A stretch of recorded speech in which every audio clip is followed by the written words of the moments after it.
Collègues, je vous propose que nous redémarrions les auditions, donc avec une audition des représentants des différents courants philosophiques. Nous accueillons ainsi le Grand Orient de France, représenté par M. Bruno Tavernier, vice-président de la Commission nationale santé publique et bioéthique. La Fédération de la libre pensée, représentée par M. Dominique Gousseau, responsable de la Commission droit et laïcité. La Grande Loge mixte de France, représentée par M. Édouard Abran, grand maître, et Mme Élise Ovar-Barat, conseillère. La Grande Loge de France, représentée par Dr Alain Noël Dubar, chirurgien, ancien grand maître, et le professeur Jean-Jacques Sambrowski, médecin hospitalier et enseignant universitaire, ancien grand chancelier. La Fédération française de l'ordre maçonnique mixte international, le droit humain, représentée par Mme Viviane Girard-Vallat, première vice-présidente, et Mme Nadine Le Forestier, membre expert de la commission bioéthique. Je vous souhaite la bienvenue dans cette audition. L'audition précédente nous a conduit à tester, si je puis dire, l'approche de plusieurs cultes au regard des options posées par le projet de loi relatif à la bioéthique. Riche de nombreux sujets, celui-ci interroge tout autant les courants de pensée que vous représentez ici, et c'est donc avec un égal intérêt que nous écouterons vos analyses et éventuelles propositions. Toutes vos obédiences ont transmis à la Commission une note préalable, ce dont je vous remercie vraiment sincèrement. Je vous donne maintenant la parole pour un court exposé d'environ 5 minutes qui se poursuivra par un échange de questions et de réponses. Allez-y, mesdames. Madame Girard-Vallat. Mesdames, Messieurs les députés et rapporteurs, nous vous remercions de nous permettre d'exposer la position de la Commission bioéthique de la Fédération française du droit humain à la suite de son analyse du texte de loi proposé. Dans cette commission, les francs-maçons, hommes et femmes, travaillent avec un regard humaniste aux côtés de personnes qualifiées qui apportent leurs expertises selon les thèmes abordés annuellement afin d'éclairer nos membres, mais aussi d'animer des conférences publiques. C'est pourquoi je suis accompagnée aujourd'hui de Madame Nadine Le Forestier, praticien hospitalier neurologue à la Salpêtrière, docteur en éthique et droit médical, qui travaille au sein de l'espace régional de réflexion éthique d'Île-de-France et de l'espace national sur les maladies neuroévolutives. Elle est la rédactrice principale de la synthèse que nous vous avons envoyée, qui a été réalisée en étroite collaboration avec les 3 experts de la Commission. Nous la remercions de s'être rendue disponible pour être notre porte-parole aujourd'hui. Alors, les facteurs de justice sociale que sont l'éthique, l'égalité homme-femme, la dignité humaine et le droit des enfants ont toujours guidé nos travaux et notre engagement depuis les 125 ans que l'ordre maçonnique mixte international, le droit humain, existe. À la Fédération française, nous avons suivi très attentivement l'évolution du projet de loi au fil des mois et des diverses consultations. Sa dernière version répond globalement à nos préoccupations constantes et à nos combats par son ouverture, son souci de respecter les droits de chacun, tout en tenant compte des progrès de la médecine et de la biologie. Ce projet de loi a le mérite de relever le défi d'arrimer notre démocratie sanitaire à nos valeurs républicaines de liberté, égalité et fraternité. Les francs-maçons que nous sommes ne peuvent que se réjouir de voir cesser des discriminations à l'égard des citoyens suite à l'ouverture de nouveaux droits. Sachez toutefois que nous avons une crainte concernant la non-conservation des gamètes prévue dans l'article 3 à une date n'excédant pas le 13e mois suivant la date de publication du décret d'application de la loi. Si toutes les gamètes étaient concernées, cette grande pénurie serait très préjudiciable aux familles en attente de dons. Pouvez-vous nous assurer que tous les donneurs seront contactés au préalable pour recueillir leurs avis, afin que cette destruction ne concerne que ceux qui refuseraient la communication de leur identité génétique? Avant de conclure et sans préjuger des questions qui seront posées, ni du débat qui s'instaurera autour de cette table ronde, je me permets de vous rappeler quelques remarques et propositions contenues dans notre note informative. Premièrement, il nous paraît indispensable de toujours interroger les acquis des membres de la société civile sur ces sujets les concernant et de mettre l'accent sur une formation constructive de la population. Pour cela, il faudra s'assurer que le gouvernement s'en donne les moyens. En parallèle à la médecine des 4 P, préventive, prédictive, personnalisée et participative, nous proposons un esprit de la loi de bioéthique en 4 P: préventive, protectrice, pédagogique et progressive. Nous recommandons une veille permanente car toutes les décisions en ces domaines du vivant ont des répercussions transversales, multidisciplinaires, biologiques, environnementales, sociétales et politiques. Par ailleurs, il est urgent que la France exige un recadrage juridique international sur les frontières qu'elle juge infranchissables entre le souhaitable et le réalisable quant à la modification du génome. Enfin, nous demandons à ce que le gouvernement poursuive la défense des moyens scientifiques qui construisent la légitimité des connaissances. Je laisse maintenant la parole à Madame Le Forestier qui nuancera mon propos en revenant sur quelques articles de loi et je vous remercie de votre écoute bienveillante. Alors, je n'ai sans doute pas été très claire. Alors, Madame Le Forestier, vous allez avoir C'était 1 minute 30, chacun. mais c'est pas 5 minutes chacun, c'est 5 minutes En tout. par... Voilà. Bon, Si on veut que mes collègues puissent vous poser des questions et qu'on puisse instaurer un échange. donc écoutez, je vais donc rapporter 3-4 points alors, sur les 7 que j'avais retenus, les 32. Alors le travail sur la PMA, sur la levée de l'interdiction du double don de gamètes est bien, hautement travaillé. Je voulais vous remercier. Vous avez fait un travail courageux, périlleux, et franchement, bravo. En cohérence avec une précision de la notion de filiation, il en ressort une dignité sociale respectée de la femme et de l'enfant. Nous sommes convaincus que la légitimité du droit à l'homoparentalité est un progrès dans la non-discrimination et dans la compréhension des évolutions de notre société, dans les singularités qui s'émancipent. Que reconnaître le droit de l'enfant à connaître sa filiation biologique totale est aussi une garantie d'égalité et de liberté pour chaque être dans une filiation sociale claire, marquant une souplesse de notre code civil.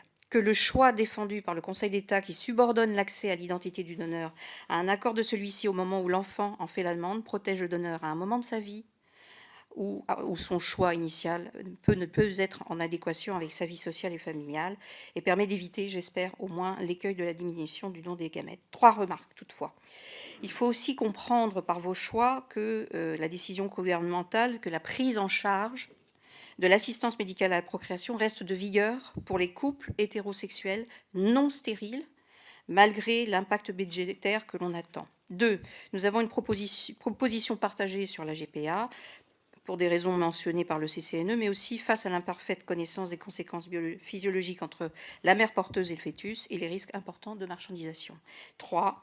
L'accès à la PMA pour des couples de femmes ou femmes non mariées, bien sûr, va conduire à une revendication d'égalité pour les hommes, vous le savez. Cela reposera la question de la GPA et il faut qu'on s'y prépare.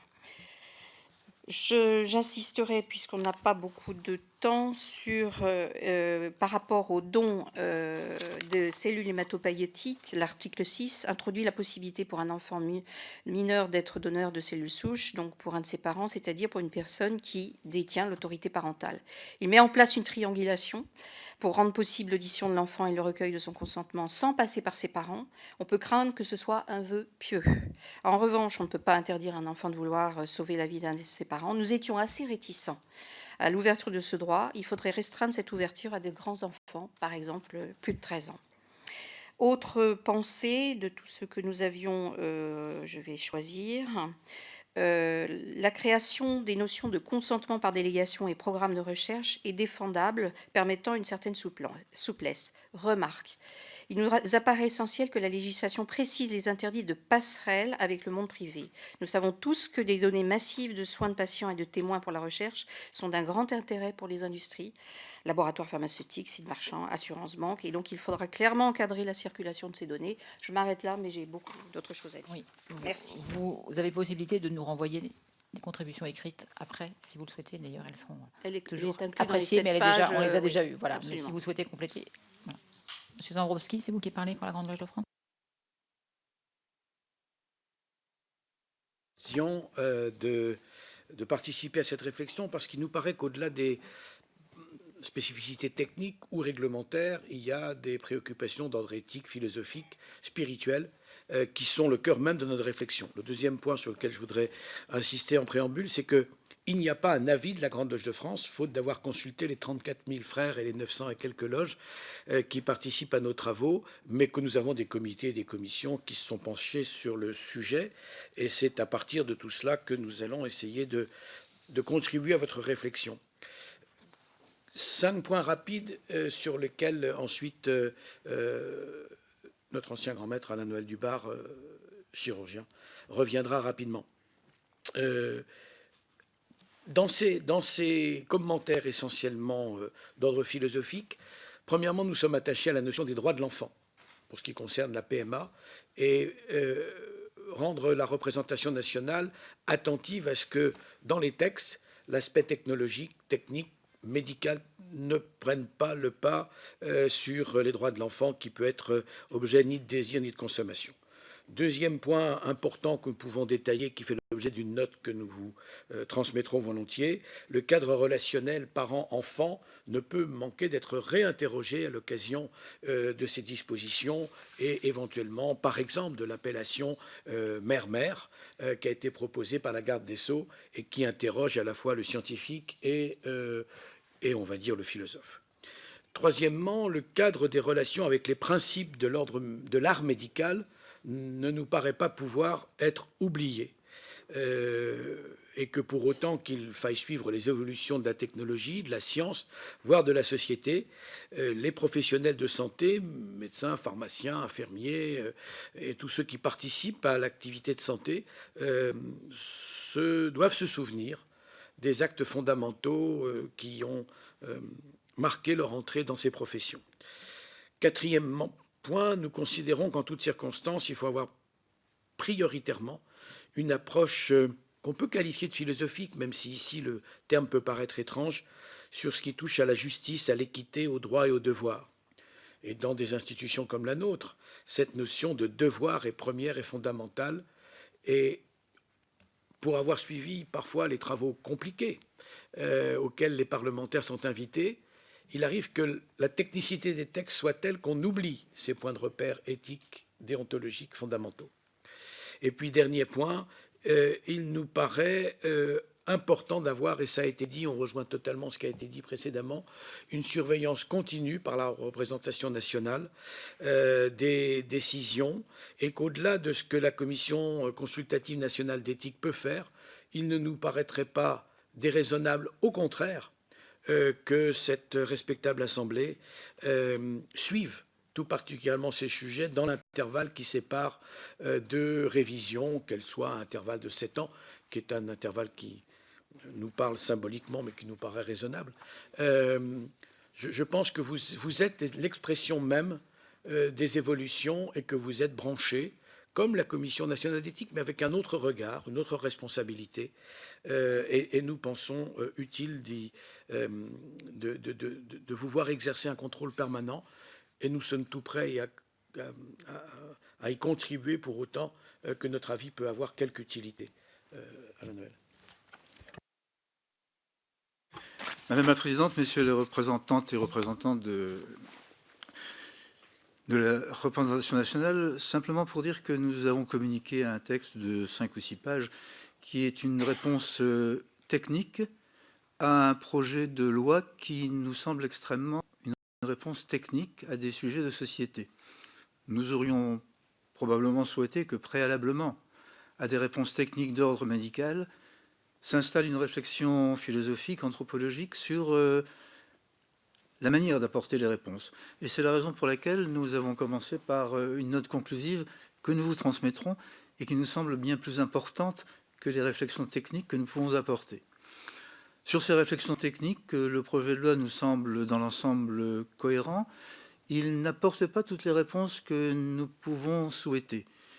Il fait une très large part aux droits de la mère ou aux droits des couples, sans garantir absolument les droits des enfants. Et nous pensons que les droits des enfants, par nature de justice, parce que ce sont des êtres humains, enfants nés ou à naître, sont équivalents aux droits des adultes, et que même s'agissant d'enfants comme ils portent l'avenir de la société, par certains côtés, ils sont plus importants que les droits des parents. Ensuite, dans le détail, simplement peut-être rappeler que l'idée de faire disparaître l'anonymat du donneur est une excellente chose.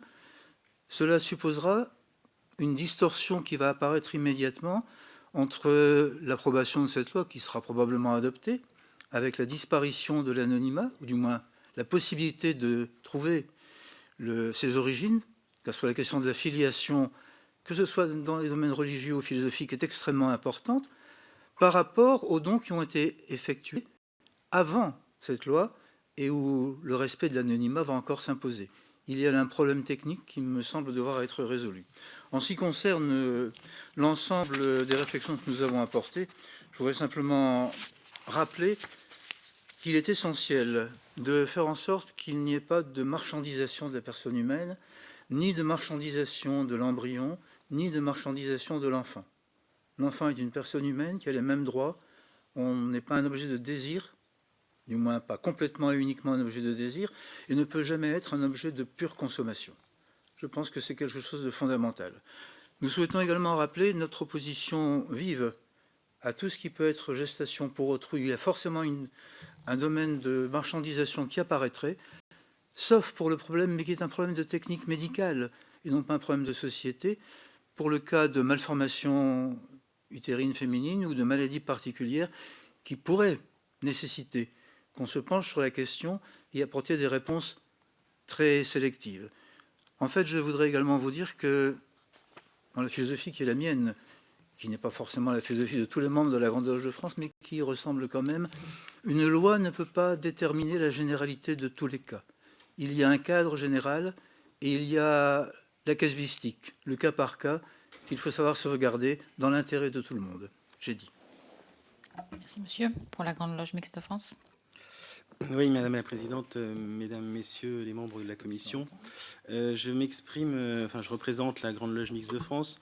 Je tiens à préciser, comme mon voisin, mon camarade de droite, enfin d'un point de vue spatial, hein, qu'en effet, je ne représente pas la position de l'ensemble des membres de la Grande Loge Mixte de France qui se déterminent chacun et chacune en conscience. Mais en revanche, à l'instar des deux autres obédiences qui m'ont précédé, nous disposons d'une commission de bioéthique dont la présidente, d'ailleurs, Christiane Vienne, était présente à votre précédente audition. Elle l'est empêchée et je vous prie de l'excuser.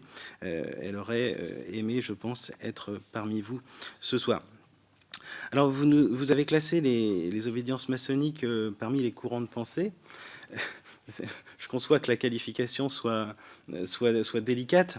À mon sens, nous ne sommes pas tout à fait un courant de pensée, ne serait-ce que parce qu'il n'y a pas une pensée forcément homogène qui se dégage. En revanche, c'est vrai que le courant significatif qui nous unit, c'est celui qui nous éloigne des eaux glacées du calcul égoïste par la fraternité.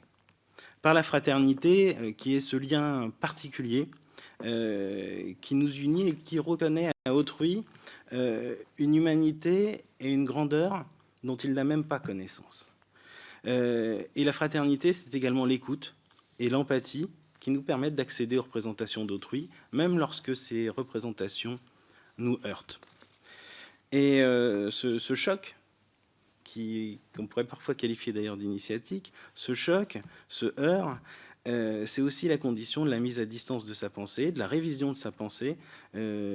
Changer d'avis est aussi important et je crois que c'est aussi important pour un législateur.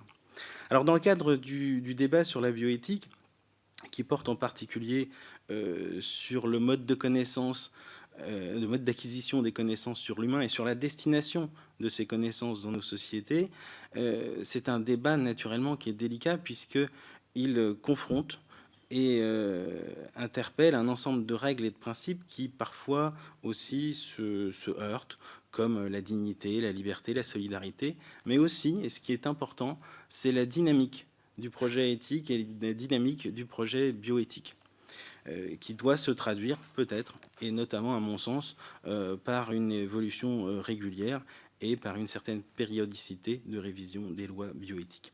Alors, ce qu'on peut retenir de tout cela, c'est la nécessité d'un certain nombre de concepts forts, c'est-à-dire fraternité, vigilance, tolérance et ouverture, je crois, qui ont sous-tendu les débats et les réflexions autour de la loi de bioéthique.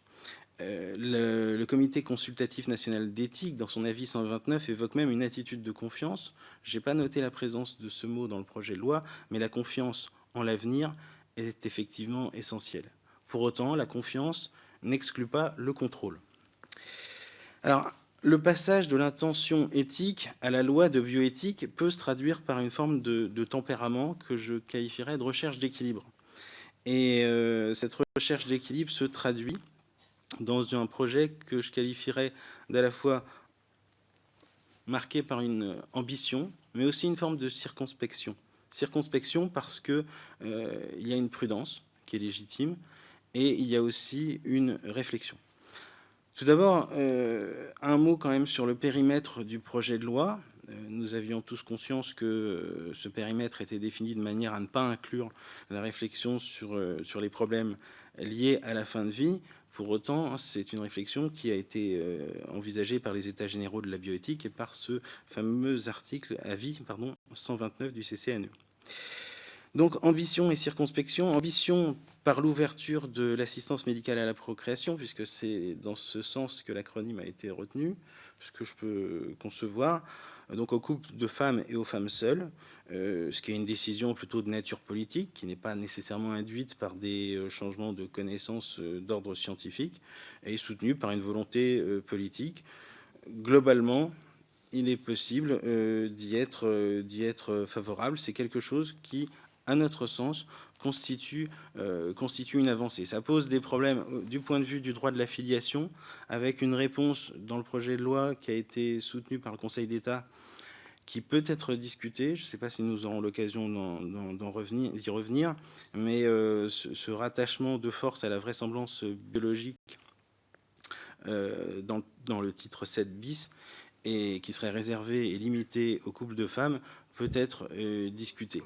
D'autres avancées sur la mise en place de 2 régimes juridiques distincts, l'un pour l'embryon et l'autre pour les cellules souches embryonnaires. Je pense qu'il s'agit évidemment d'une avancée. L'encadrement juridique des traitements algorithmiques de données massives est un point qui est également positif, et le don d'organes croisés est également une avancée significative. Circonspection, puisque nous ne voyons rien sur la question de procréation post-mortem, que je trouve personnellement paradoxal et injuste à l'égard d'une femme qui aura perdu son conjoint ou son époux et qui aura la possibilité tout de même de s'engager dans un projet monoparental, mais avec un tiers donneur et pas comme elle l'avait envisagé au départ. La problématique peut-être de la reconnaissance de la filiation à l'égard du parent d'intention pour les enfants issus d'une GPA pratiquée à l'étranger, même si en effet l'avis rendu par la Cour européenne des droits de l'homme a limité la nécessité d'une révision législative à cet égard, il n'y a rien dans le projet de loi. De même qu'aucune proposition qui était contenue dans le rapport d'information de la commission présidée par Xavier Breton au sujet de la prise en charge médicale des personnes présentant des variations du développement sexuel, ce qui pose la question, est-ce que ces opérations d'assignation relèvent de l'assignation sociale ou de la nécessité médicale? C'est une question qui est ouverte, en tout cas qui n'a pas été envisagée et considérée par le projet de loi. Enfin, schématiquement, et j'en aurais terminé, la question, je rejoins mon camarade, de la question de la collecte massive des données en matière de santé, qui est problématique, la question des embryons chimériques évoquée notamment par le Conseil d'État dans son avis, et tous les aspects démocratiques qui avaient été envisagés par la commission d'information et qui n'ont pas été retenus, semble-t-il, dans ce projet de loi. Et j'en ai terminé, Madame la Présidente. Merci beaucoup. Monsieur Dominique Gosseau, pour la Fédération de la Libre Pensée. Merci Madame la Présidente.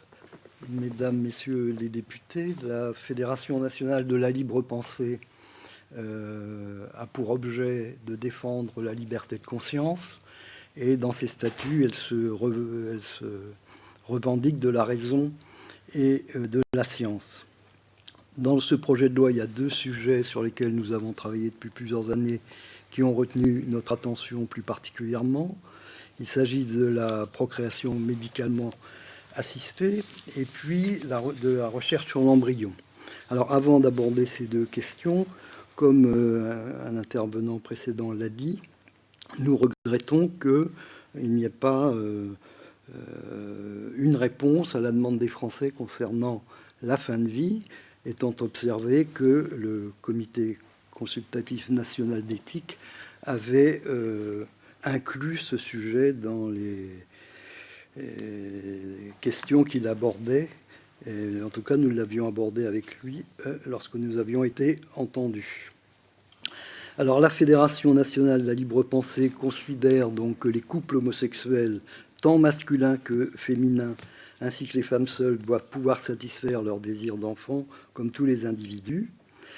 Elle salue donc l'avancée que représente l'extension de principes avec prise en charge par la sécurité sociale de la PMA aux couples de femmes et aux femmes seules. Elle estime que ces activités de don d'ovocytes, d'autoconservation des ovocytes, de recueil du sperme, d'accueil des embryons doivent rester dans le domaine de la sphère publique. Or, nous avons constaté que des organismes professionnels souhaitaient une privatisation partielle de ces questions. Alors, malgré donc cet accord de principe, nous formulons 3 observations.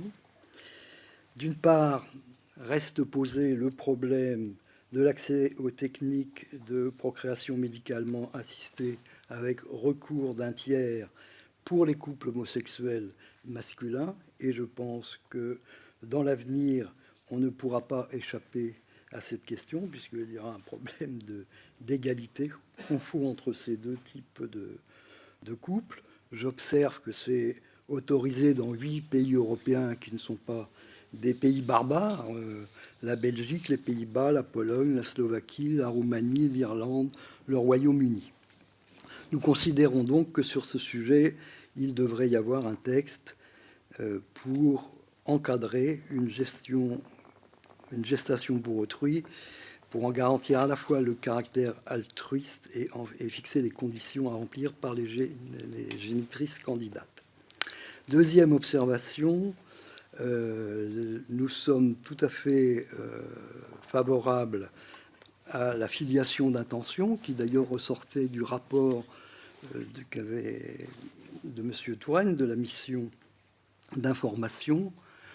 Nous avons un petit désaccord avec le texte, c'est le fait de faire enregistrer cette déclaration chez un notaire et pas auprès d'un officier d'état civil, ce qui paraît assez normal pour nous, en tout cas, dans la République.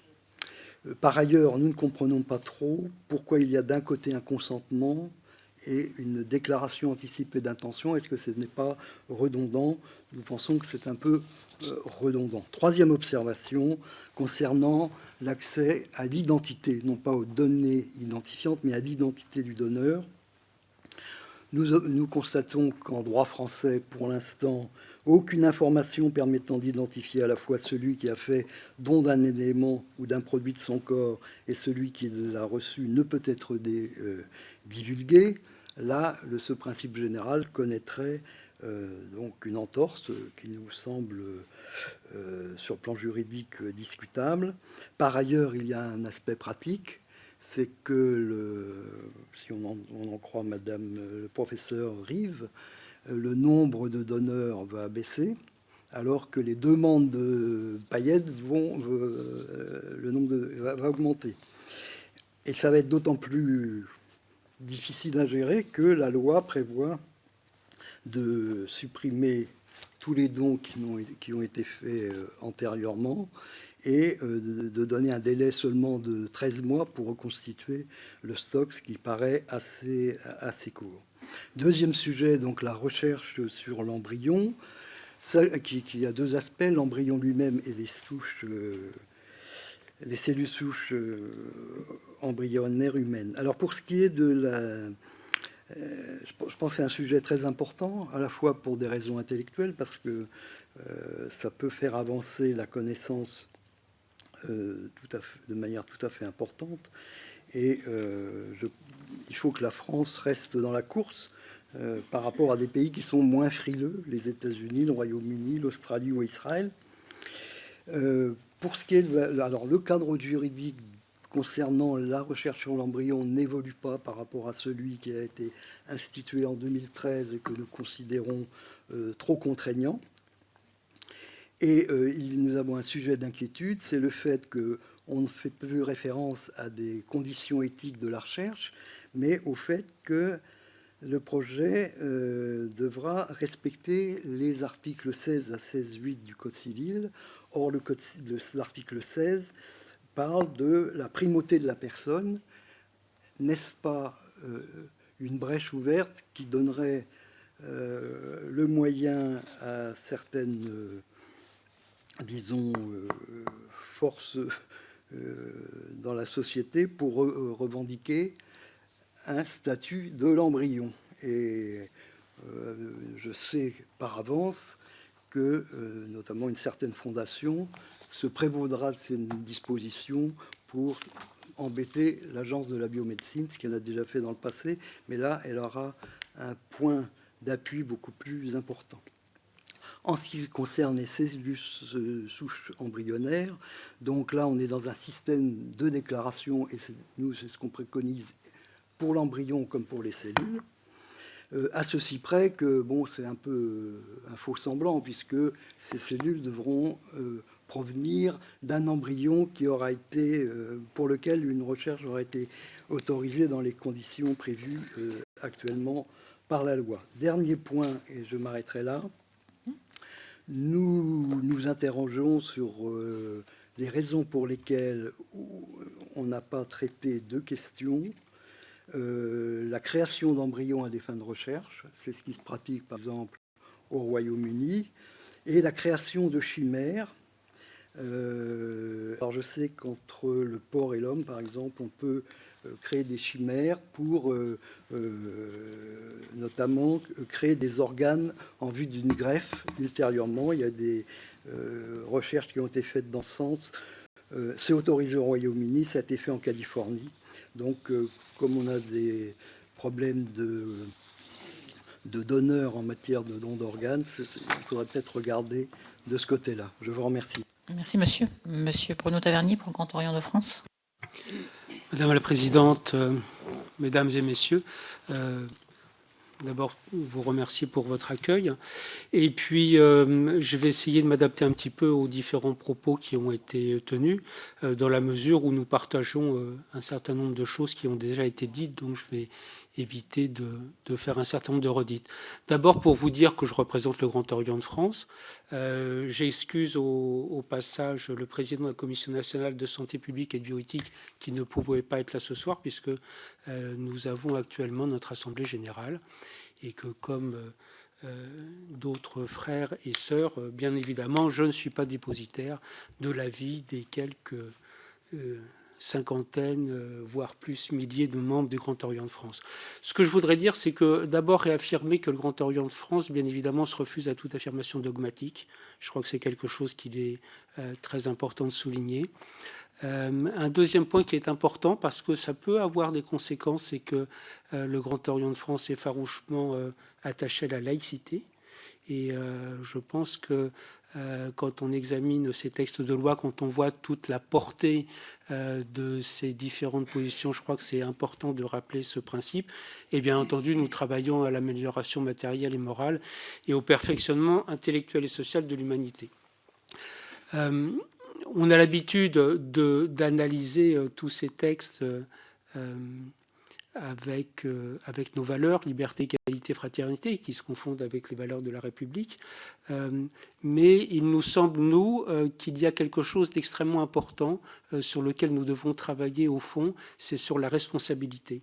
La responsabilité, semble-t-il, quelque chose d'extrêmement important.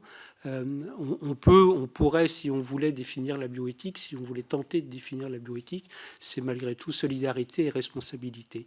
Et je crois que la responsabilité est extrêmement importante. Il y a une responsabilité des politiques, il y a une responsabilité des scientifiques et nous pensons qu'il est nécessaire de renforcer le lien entre politique et scientifique de telle façon à ce que cette responsabilité puisse être assumée, voire assumer le fait que des choix qui auront été faits finalement ne sont pas forcément de bons choix et que ça peut être révisé. Et je crois que c'est bien évidemment l'esprit même de ces lois de bioéthique qui sont révisables.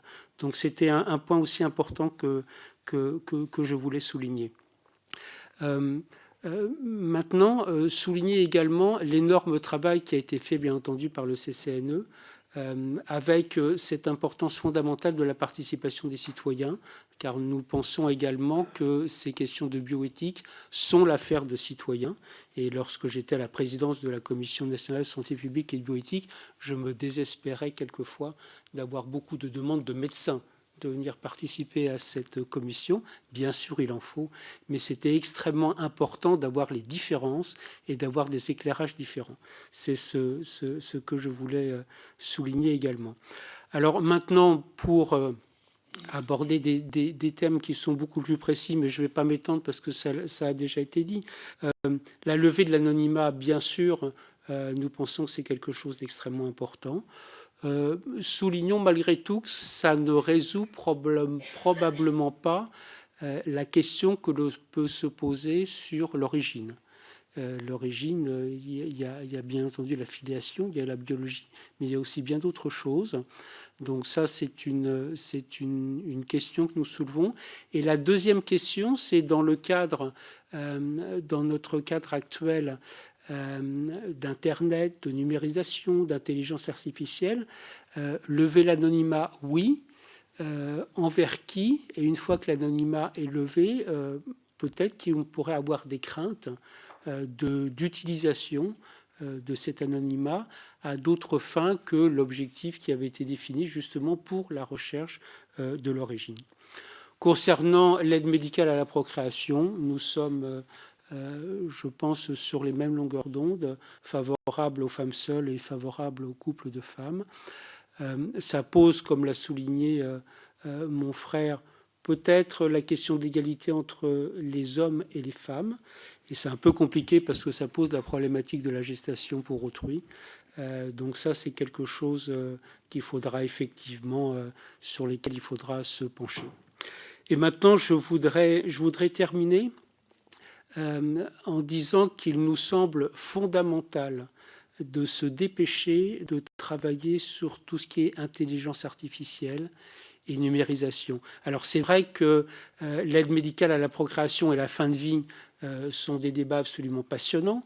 Ce sont des débats vertigineux puisque ça concerne le début et la fin, et que ça confine à quelque chose qui est sacré. Donc il y a forcément des débats qui sont très importants.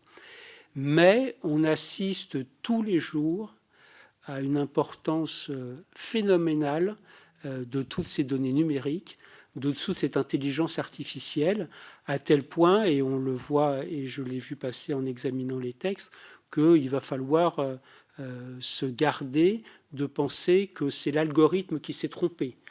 Je crois qu'il y a vraiment quelque chose de nécessaire à faire en termes de pédagogie, de telle façon à bien faire connaître que les algorithmes ne restent que des outils et que derrière les outils, ce sont les hommes et les femmes avec leur éthique, avec leur responsabilité qui doivent être bien évidemment à la manœuvre. Voilà, j'en ai terminé, Madame la Présidente, et bien entendu ouvert pour la discussion. Merci beaucoup. Je vais passer la parole à Coralie Dubost, qui est rapporteure. Mesdames et messieurs, merci beaucoup de votre présence, de vos exposés qui sont riches, denses, et je rejoins la remarque liminaire qui tend à souligner que les réponses techniques n'assouvissent pas en soi les réponses sociétales, philosophiques qui peuvent être débattues plus largement.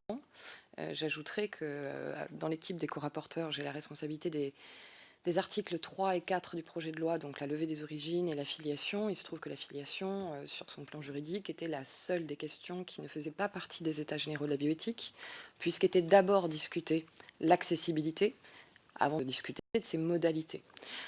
C'est donc, nous continuons finalement pendant ces auditions ce débat et nous souhaitons qu'il puisse s'enrichir, certes de façon très dense puisque le temps est comprimé, mais qu'il puisse néanmoins être enrichi des réflexions de l'ensemble de la société. Et à ce titre, je vous remercie des notes que vous nous avez transmises aussi. J'ai entendu quelques points qui ont attiré mon attention et je vais vous poser des questions directement dessus, puisqu'après il faudra répartir aussi le temps de parole avec mes co-rapporteurs. Sur la levée de l'anonymat, juste une précision sur le texte. Alors peut-être qu'il faudra le rédiger, le préciser. Je ne sais pas si la formulation actuelle est parfaite. Il n'est pas prévu de redemander le consentement au moment où l'enfant demande l'identité du donneur. On n'est pas sur un mécanisme de double consentement. Alors ça a été demandé dans d'autres auditions par d'autres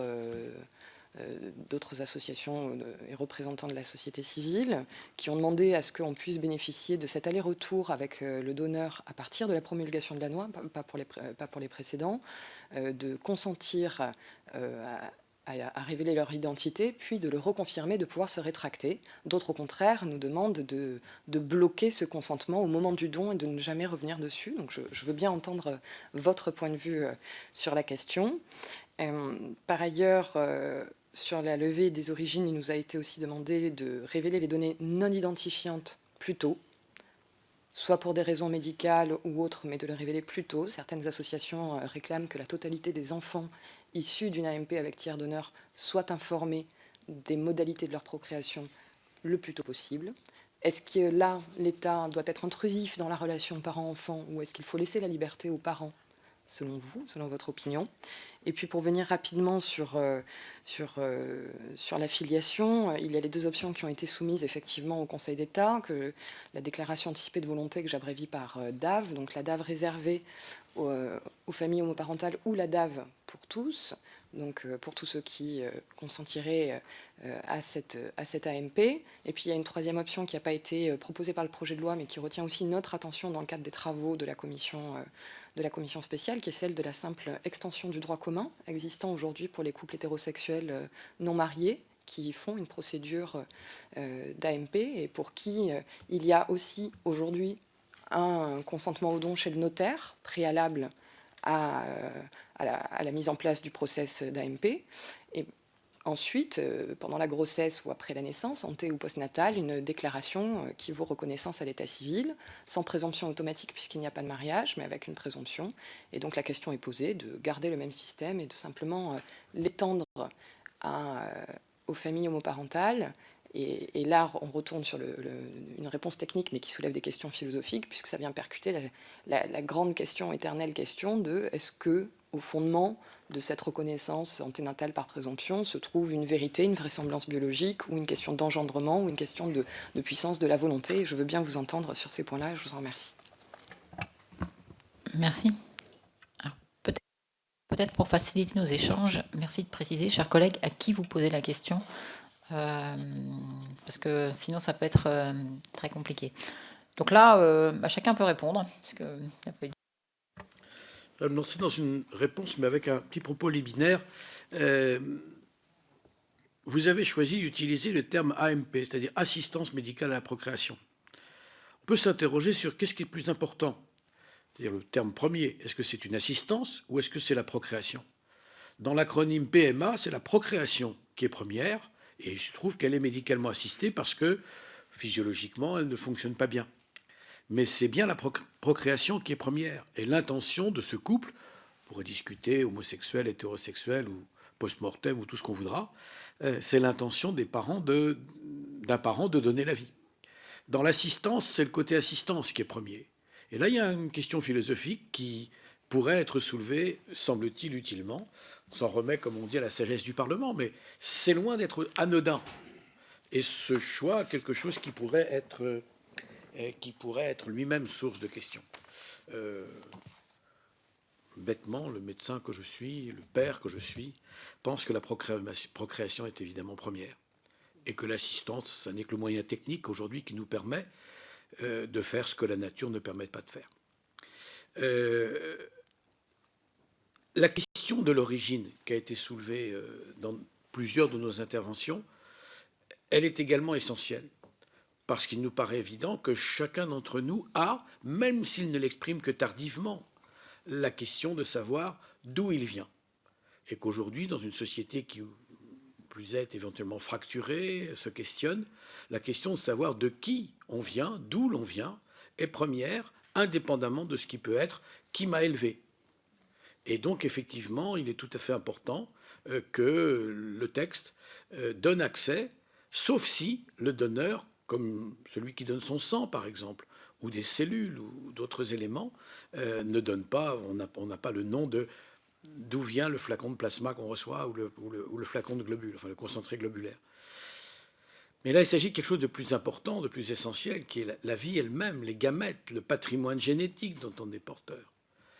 Et dans ce cas-là, il est évident que chacun doit pouvoir avoir accès, en tout cas à partir du moment où le don serait postérieur à la mise en œuvre de la loi, à ce que chacun puisse avoir accès à ses origines et que l'agence de biomédecine ou toute institution qui se substituerait à elle dans l'avenir soit le détenteur de ces informations et puisse donner accès à ceux qui en éprouveraient le besoin à un quelconque moment à ces éléments de filiation, parce qu'on s'aperçoit que le défaut de connaissance est générateur de troubles profonds, de troubles psychologiques, de troubles qui se somatisent, de troubles identitaires, et que c'est une discrimination qui nous paraît devoir être réglée par le dispositif législatif.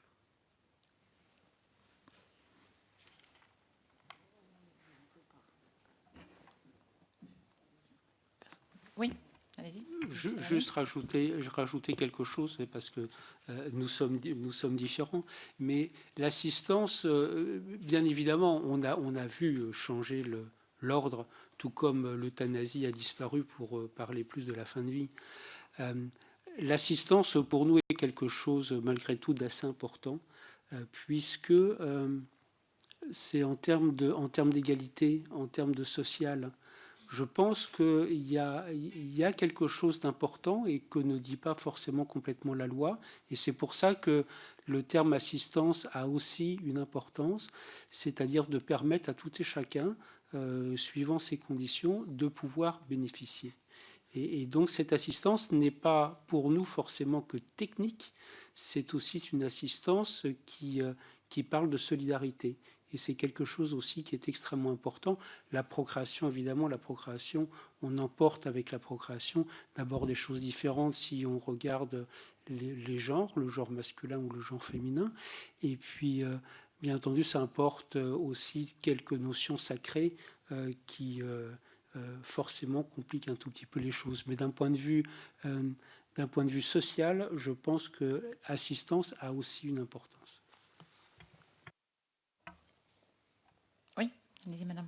Oui, une petite remarque. Je crois qu'il faut se nourrir de l'exemple de lorsque l'on détermine sur le patrimoine génétique d'une personne, en l'occurrence d'un patient, une anomalie qui pourrait être importante à révéler. Et donc, vous le savez maintenant, on est obligé d'avertir le patient, d'abord de dire qu'est-ce que c'est qu'un consentement.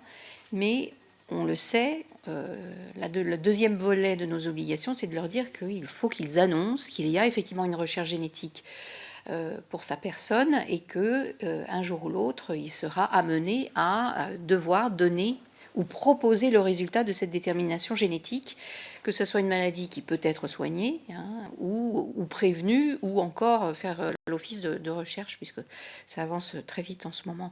Donc je pense qu'on pourrait calquer, pour répondre un petit peu à votre question sur les données non identifiantes qui pourraient être intéressantes, pour essayer de prévenir ou du moins avertir, on pourrait calquer la méthodologie en disant, vous savez, vous devez avertir qu'il y a un résultat sans en imposer le contenu, c'est-à-dire proposer un résultat et dire voilà, à tous les proches qui seraient effectivement intéressés directement par cette donnée non identifiante grave ou en tout cas source de prévention, je pense que ce serait le même modèle qu'il faudrait appliquer, et même dans tous les articles qui parlent de détermination génétique et de recherche génétique. Je pense que ce serait la même chose. Et c'est pratique.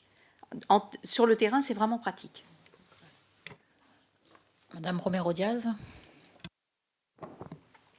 Oui, je vous remercie. Merci vraiment à tous pour vos réflexions. Alors, notre commission, elle réfléchit donc aux lois et aux débats bioéthiques de demain. Donc, c'est quand les débats doivent-ils intervenir, comment doivent-ils être organisés, comment renforcer la place du citoyen dans les futurs débats. Beaucoup d'entre vous ont évoqué la périodicité des débats en suggérant la nécessité de mener une réflexion bioéthique au fil du temps sur l'ensemble des textes qui pourraient donc toucher à l'éthique du vivant. On parle donc là de la création d'une délégation parlementaire permanente. Et j'en partage l'intérêt. D'ailleurs, dans une autre audition, j'avais cité l'exemple tout à l'heure de sujets environnementaux qui, en effet, dans notre calendrier parlementaire, pouvoir avoir un intérêt, pouvoir évoquer dans les textes ce type de sujet, apporter une réflexion bioéthique sur d'autres types de textes. Mais vous le savez aussi, notre calendrier parlementaire, il est segmenté par des textes, des sujets législatifs précis, et on ne peut pas toujours se réinterroger sur l'ensemble des techniques et des principes bioéthiques. La révision périodique, elle a donc l'intérêt de prendre un temps dédié uniquement à la réflexion bioéthique comme sujet principal, un temps suspendu de balayage qui me semble tout aussi nécessaire. Et j'ai donné tout à l'heure, dans une autre audition aussi, l'exemple du DPI HLA qui aujourd'hui réinterroge un certain nombre de parlementaires et qui n'aurait pas forcément trouvé sa place dans notre calendrier parlementaire quotidien. Donc faut-il choisir entre la vigilance permanente et le temps d'introspection globale? Donc, est-ce qu'il y a un intérêt à créer cette commission permanente ou délégation en maintenant la révision périodique? J'aimerais bien vous entendre là-dessus. Et par ailleurs, vous l'avez souligné, ce projet de loi poursuit donc une ambition progressiste, notamment en matière démocratique, avec l'ambition de mettre le citoyen de demain encore plus au centre des réflexions et des débats bioéthiques. Vous soulignez d'ailleurs ces progrès, mais je comprends aussi que vous dites qu'on peut faire plus. Est-ce que vous pourriez nous donner vos recommandations en ce sens? Merci. Oui, je voudrais répondre partiellement à ce qui vient d'être dit. Dans une note conclusive que vous n'avez pas encore, mais que nous avons rédigée récemment et que nous vous communiquerons tout à l'heure, nous avons suggéré la création d'une commission attachée au Parlement, non pas pour avoir une réflexion en amont sur l'évolution des lois de bioéthique, mais bien au contraire pour suivre ce qui se passe concrètement sur le terrain et pour suivre les difficultés de mise en œuvre des lois qui sont votées et qui, pour ce type de loi, touchent de manière très prégnante à la structure même de notre société. Et il est possible qu'il y ait des problèmes qui se posent, qui soient mal perçus, mal traités, mal compris, et qui pourraient nécessiter une réflexion immédiate, mais qui ne justifieraient pas la réunion d'une commission consultative nationale d'éthique sur un problème très précis. Il nous semble que le CCNE a une vue globale, globalisante, préalable. Il nous semble que sur des sujets comme ceux qui vont déboucher de l'application de la loi, il serait utile aux différentes familles que vous avez interrogées, et donc à vous-même également, de pouvoir suivre la mise en œuvre et la surveillance pratique. Il s'agit d'une toute autre manière de procéder. Il y a le cadre général de la loi, et puis il y a les cas particuliers qu'il faut suivre. On ne peut jamais, et c'était Hannah Arendt qui disait ça, on ne peut jamais subsumer tous les cas pratiques dans le cadre général de la loi. Il y a forcément une réflexion permanente à avoir. Et c'est ce que nous proposons. Nous avons écrit, mais ça peut être autre chose qui se met en place, de créer une commission particulière chargée du suivi des lois qui vont être votées et qui soit bien entendu attachée directement à la représentation parlementaire. J'ai dit. S'il faut illustrer le propos, le progrès scientifique, le progrès médical n'est pas linéaire et par nature n'est pas forcément prévisible. Il arrive que des innovations soient incrémentales et qu'on puisse les envisager à l'avance, et le rythme de révision, à intervalle de 5 ans, 6 ans, 7 ans, pourquoi pas, suffit largement à fixer le cadre général de notre réglementation. Mais il y a aussi des innovations qui sont des innovations de rupture, qui viennent d'un seul coup changer l'opportunité pour les patients de bénéficier, pour les professionnels, de donner une solution. Sauf que tout ce qui n'est pas autorisé par nature est interdit dans notre système, contrairement à d'autres possibilité où tout ce qui n'est pas interdit est autorisé. Mais chez nous, dans le cadre des professions de santé, établissements de soins, tout ce qui n'est pas autorisé, de fait, est interdit ou en tout cas opposable et répréhensible. Et par conséquent, il faut bien que la réglementation puisse s'adapter rapidement à des innovations de rupture. Lorsqu'on voit aujourd'hui des femmes subir une chirurgie mutilante parce qu'elles ont un bout de fragment de chromosome, un petit bout de gène, qui les rend susceptibles d'avoir une extrême probabilité un cancer du sein et des ovaires, et on voit tout de suite à quelle actrice de cinéma on peut faire allusion, on est obligé de se dire qu'il faut un cadre. Est-ce que ces interventions sont licites ou pas? Quelle est la responsabilité de celui qui les propose et qui les pratique? Est-ce qu'elles peuvent être prises en charge par la solidarité nationale au titre d'un risque qui n'était absolument pas connu avant que cette altération génomique ou génétique, je ne veux pas rentrer dans les détails, peu importe, soit connue. Et donc il faut que le législateur puisse être capable d'apporter, autrement que l'autorité administrative, une réponse qui soit l'émanation de la pensée collective que vous êtes, dont vous êtes les seuls détenteurs. Et c'est la raison pour laquelle nous pensons qu'un suivi, une vigilance permanente peut traiter de ces sujets chaque fois qu'une évolution vient bousculer ce qui était l'ordre établi de la connaissance et des pratiques, et donc l'ordre établi de la demande, puisqu'il s'agit de la demande des citoyennes et des citoyens par rapport à ces phénomènes divers, qui vont d'ailleurs très au-delà de la procréation médicalement assistée, parler de génétique, génomique, mais aussi de la fin de vie, etc. Madame Le Forestier. Merci. Oui, je crois qu'il faut... je voulais faire 2 remarques. Je crois que devant les complexités actuelles, que ce soit effectivement dans les recherches en médecine, en biotechnologie, mais aussi dans les complexités de notre société et les exigences de nos citoyens, il y a des basiques qu'il faut garder. À savoir que, et on le voit tous les jours sur le terrain, mes collègues professeurs et médecins le savent, on a beau parler d'éthique, on a beau parler de bioéthique, mais si on interroge tous ceux qui sont autour de nous, même dans le monde du soin, ils ne savent pas ce que c'est. Donc déjà, il faudrait repasser, et on l'a dit sur toutes nos notes, il faut effectivement absolument faire une pédagogie sans dogmatisme, sans gravité, sans légèreté, mais il faut que ça devienne presque à la limite ludique. C'est ce que j'essaye de faire, moi, en neurologie à la Pitié-Salpêtrière. C'est pas évident, mais il faut que les gens s'approprient. Parce qu'on pourra être toujours des très bons élèves. Et ce travail que vous avez émis est vraiment un très, très beau travail. Mais tant que les gens ne sauront pas ce que c'est que le mot bioéthique, tout ce qu'on fera ne servira à rien. Ou du moins, ce sera de l'esthétique, pour le coup. Ça, c'est ma première remarque.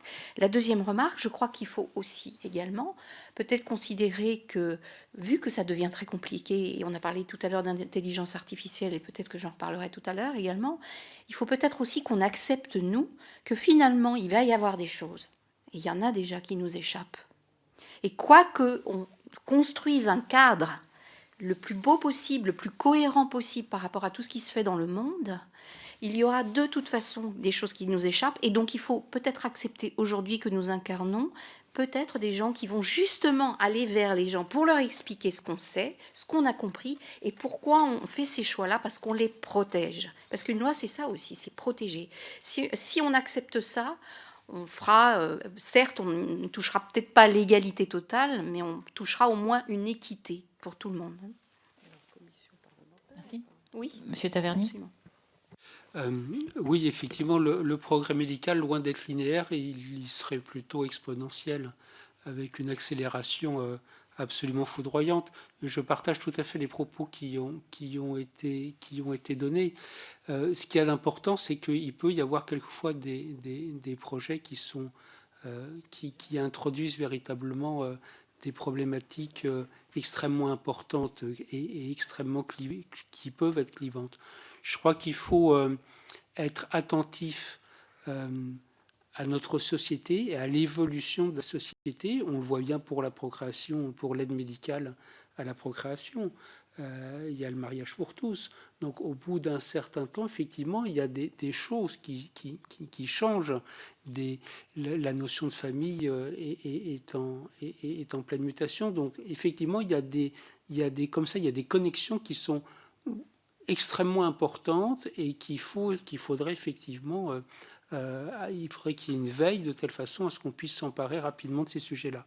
Et dernière chose, je pense que Il serait important aussi, au-delà d'avoir un certain rythme de révision, parce que de toute façon, on n'arrivera pas à tout faire. De toute façon, nous sommes imparfaits et il faut garder cette imperfection et il faut garder cette fragilité de l'être humain et surtout éviter de passer de l'autre côté.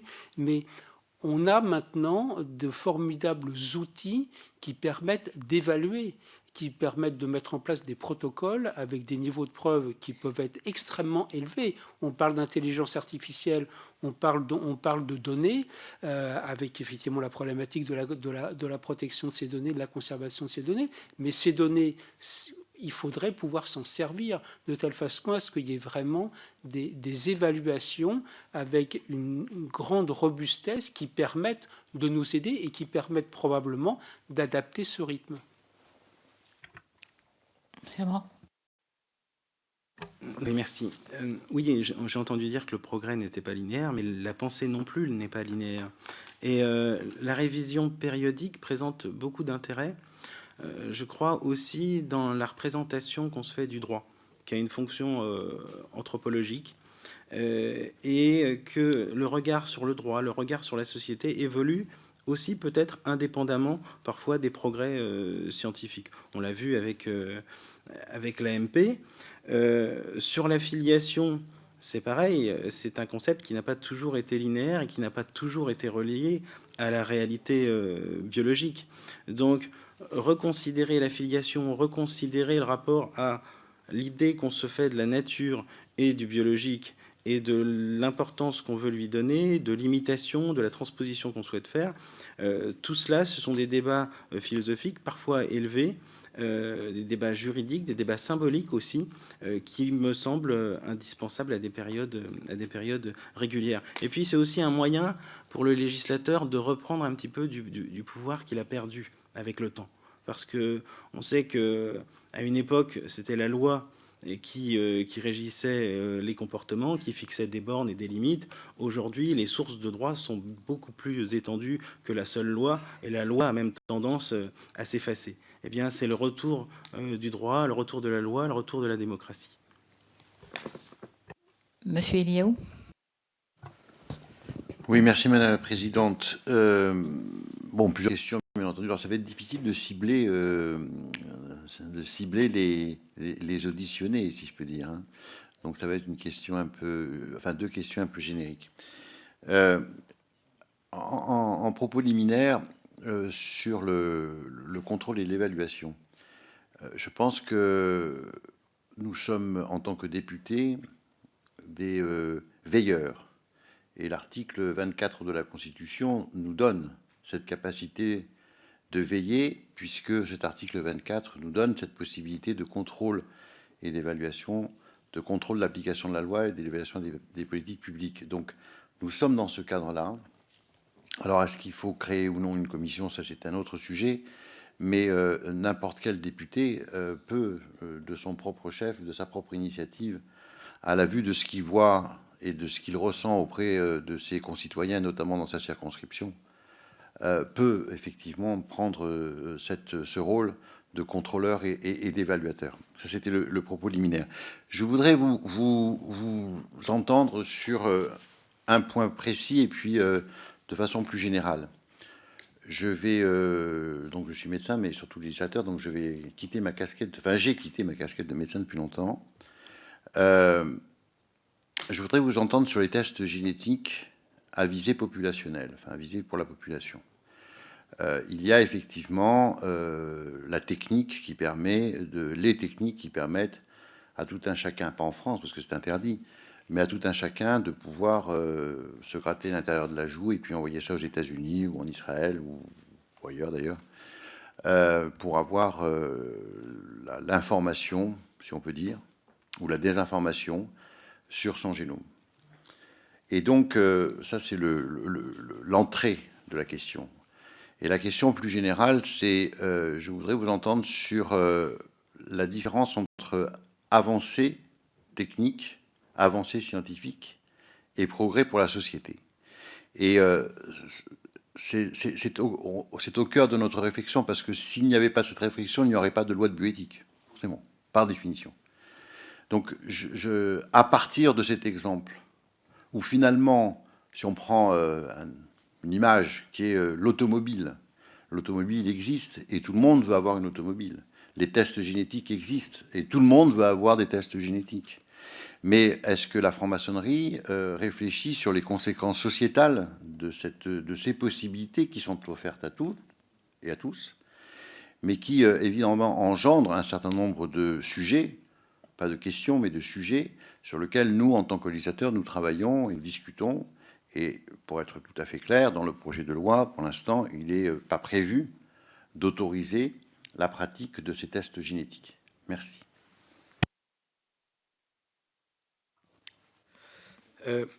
L'exemple que vous prenez permet de poser en effet la question sous ces deux aspects. Comme tous les parlementaires ne sont pas forcément familiers de la chose technique, il y a un aspect technique. Aujourd'hui, il existe un test qu'on fait réaliser hors de France et qui permet par exemple à une femme qui a été traitée, opérée pour un cancer du sein, de savoir si elle court ou non un risque de récidive et s'il convient ou non de lui administrer une chimiothérapie. Il est clair que sa vie, dans l'un ou l'autre cas, sont singulièrement différents. Et que, d'assez bonne foi, les spécialistes français de cette discipline conseillent ou suggèrent à celles de leurs patientes qui peuvent faire les frais correspondants, puisque c'est pour l'instant pas réalisable et pas remboursé en France, enfin c'est réalisable mais pas remboursé, de faire ce choix. Mais ça a une incidence sociale et sociétale, parce qu'une femme qui vit avec l'angoisse d'une récidive, une femme qui subit une chimiothérapie et tous les effets indésirables que cette chimiothérapie, après la chirurgie mutilante qu'elle a déjà subie, elle n'a pas dans la société, ni elle ni son entourage, la même posture qu'une femme à qui on a dit la probabilité que vous ayez une récidive est quasiment nulle, vous n'avez pas besoin de chimiothérapie et reprenez la vie comme avant, du moins aussi comme avant, que ce qu'on a pu reconstruire dans votre silhouette, dans votre image de vous-même, etc., qui sont des facteurs psychologiques d'identité de soi extraordinairement importants. Donc il y a là une incidence à la fois technique, économique, organisationnelle et sociale et sociétale. Parce que le trouble chez cette personne, je prends cet exemple puisque vous l'avez à juste titre choisi, il va affecter non seulement la patiente elle-même, mais tout son entourage. Et cette femme qui peut devenir une forme d'invalide, qui va développer un malaise ou un mal-être durable, eh bien, elle n'a pas dans son environnement personnel et familial la même place que si on lui a dit que son cancer était, pardonnez-moi l'expression, parti dans la poubelle du chirurgien. Et donc, sur chacune de ces décisions, j'ai choisi cet exemple, il y a une incidence sociétale. En fait, la notion de bien-être, la santé définie par l'OMS, c'est un état complet de bien-être physique, psychique et social. Et donc, il faut s'en revenir à cette promesse. Nous devons évidemment avoir le souci du bien-être de la société et toute décision qui affecte un patient, que ce soit un enfant né ou à naître ou que ce soit un adulte en fin de vie, est une décision qui affecte non seulement l'individu, mais son entourage immédiat et autour de lui la société tout entière. Cette dimension, elle n'est pas lisible forcément dans le projet de loi, mais nous voulons espérer qu'elle guidera la plume des législateurs et des rédacteurs ou des discuteurs d'amendements au fur et à mesure que le texte législatif progressera. Monsieur Tavernier. Oui, bien sûr, monsieur le député, je ne doute pas un seul instant que vous avez une vigilance sur l'application des lois, bien évidemment. Ce que je voulais dire, c'est dans les choix qui sont faits, il y a quelque part des objectifs derrière, des objectifs effectivement de réparer, des objectifs d'amélioration. C'est important, et en termes scientifiques, c'est important de voir si ces choix qui ont été faits, ça, par l'intermédiaire de la loi, avec pour objectif un certain nombre de choses, de voir si scientifiquement ça apporte véritablement quelque chose. Est-ce que véritablement ça répond à ce qui avait été défini? Et je pense que ça fait partie de la responsabilité dont je parlais tout à l'heure, c'est-à-dire avoir probablement la responsabilité, que ce soit politique ou que ce soit scientifique, de revenir en arrière. Alors je sais bien que ce n'est pas forcément pas facile, mais c'est sur cette évaluation-là que je parlais. Maintenant, pour répondre à votre question, nous faisons bien évidemment une distinction fondamentale entre le réparer et l'augmenter pour répondre, alors c'est toujours partiel, mais pour répondre à votre question sur les tests génétiques, évidemment, ça se fait sans aucun problème, mais effectivement, réparer, oui, et pas réparer uniquement, comme le disait mon frère, pas réparer uniquement techniquement, mais réparer aussi socialement, qui est quelque chose effectivement d'important et qui a été souligné. Maintenant, le rapport entre la technique et la science, ça, c'est vous avez 4 heures. Non, c'est extrêmement complexe. Je crois que c'est totalement imbriqué. Et à partir du moment où n'importe quel scientifique qui travaille sur des domaines qui sont extrêmement pointus, et j'entendais l'autre jour une émission d'une chercheuse sur l'épigénétique, et en particulier sur le chromosome X, que font-ils? Ils commencent d'abord par fabriquer leurs outils d'évaluation, donc on passe malgré tout assez souvent par la technique. Donc faire une différenciation me semble, mais ça n'est qu'une opinion personnelle, là pour le coup, me semble difficile. Vas-y, monsieur. Merci Madame la Présidente. Oui, s'agissant des tests génétiques qui seraient à la portée de tout le monde dans n'importe quelle condition, je pense que ça peut poser quand même beaucoup de difficultés si des personnes utilisent ça à mauvais escient. Donc il me semble qu'il faut que ce soit une technique qui reste prescrite par des médecins dans le cadre du traitement d'une maladie ou en vue de déterminer si telle personne pourrait contracter telle maladie dans un avenir relativement proche. Je pense qu'il ne faut pas trop généraliser. Madame Le Forestier. Merci. Oui, on est vraiment là, dans votre question, au cœur du seuil très fin entre ce qui est de la prédiction et de la prévention. Je pense qu'on le lit dans certains des travaux en éthique, que la prédiction est égale à la prévention. C'est faux. La prédiction, pour moi en tout cas, et peut-être dans nos réflexions, c'est qu'on fabrique de l'incertitude, et cette incertitude est bien sûr source d'angoisse, et probablement la voie aussi à des tentations d'eugénisme. Et dans ces démarches de vouloir savoir, je pense que là aussi, on pourrait passer par une phase de pédagogie par rapport à nos citoyens qui font cette démarche de donner une goutte de salive pour savoir d'où ils viennent, ce qu'ils ont et qu'est-ce qui pourrait leur tomber sur la tête, leur expliquer qu'on n'est pas que des gènes, on est effectivement des gènes, on est un environnement, comme vous l'avez rappelé, monsieur, c'est effectivement, on est un équilibre tout à fait unique, que la normalité, ça n'existe pas, l'équilibre est constant pour chacun, que ça peut être bouleversé, on le sait, il y a des frères jumeaux qui ne feront pas les mêmes maladies. Donc je pense que toute cette subtilité par rapport à ce qui touche le génome doit être expliquée.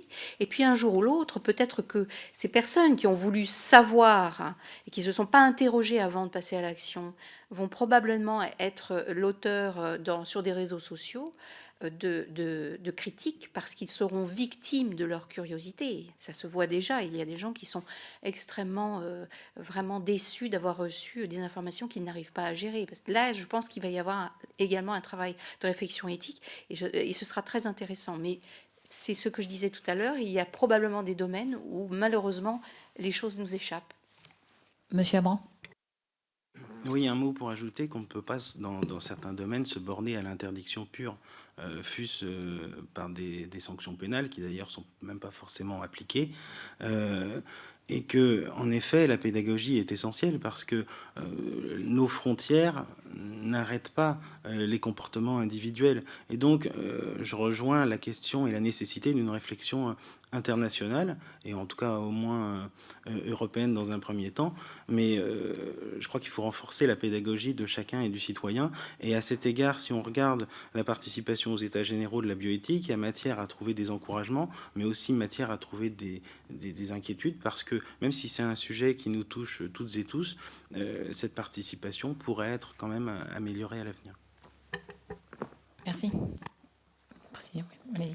Oui, je voudrais, si vous le voulez bien, Madame la Présidente, émettre un petit bémol par rapport à l'ensemble de l'atmosphère qui a été dite.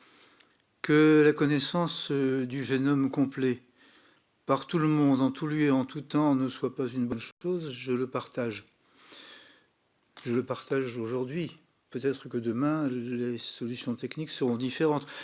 Il n'empêche que pour un certain nombre de pathologies très précises, qui sont très graves et qui sont héréditaires, et dont on sait avec certitude que l'expression de gènes va provoquer la maladie, et pour, je pense par exemple à la chorée de Huntington, va provoquer la mort, il est fondamental, me semble-t-il, de pouvoir accéder à cette connaissance génétique. Il y a donc là une zone d'incertitude qui ne peut pas être réglée par une loi ex cathedra, mais qui nécessite à tout le moins un avis médical éclairé et une connaissance très précise par rapport aux patients et par rapport à la vie médicale. On peut même se demander, dans le cadre d'une filiation par don de gamètes, s'il ne serait pas souhaitable, dans certains cas où il y aura un doute, de connaître le patrimoine génétique. Imaginez qu'un don de gamètes aboutisse à créer un enfant qui soit porteur de la chorée de Huntington. Où serait la responsabilité? J'ai dit. Merci. Je propose que nous prenions des séries de 3 questions. On va commencer par Monsieur Philippe Vigier. Oui, merci Madame la Présidente. Merci à tous de votre contribution. Moi, je voudrais simplement vous poser 3 questions très simples. Je n'ai pas entendu sur les inscriptions dans l'état civil. Vous savez, il y a une déclaration anticipée de volonté. Et que pensez-vous de l'inscription générale sur l'état civil? Donc, puisqu'il y a une différence, comme vous savez, entre les couples hétérosexuels et homosexuels de par la loi. Et donc, est-ce que pour vous, c'est une entrave ou pas au principe de liberté? Le second, quelqu'un a parlé tout à l'heure du problème des droits des enfants, qui doit d'ailleurs l'emporter sur celui des adultes. Or, comme vous le savez, d'ailleurs, notre collègue Coralie Dubos y a fait référence, il n'est pas prévu à ce stade dans le texte qu'il y a un double assentiment. Moi, je pose une autre question.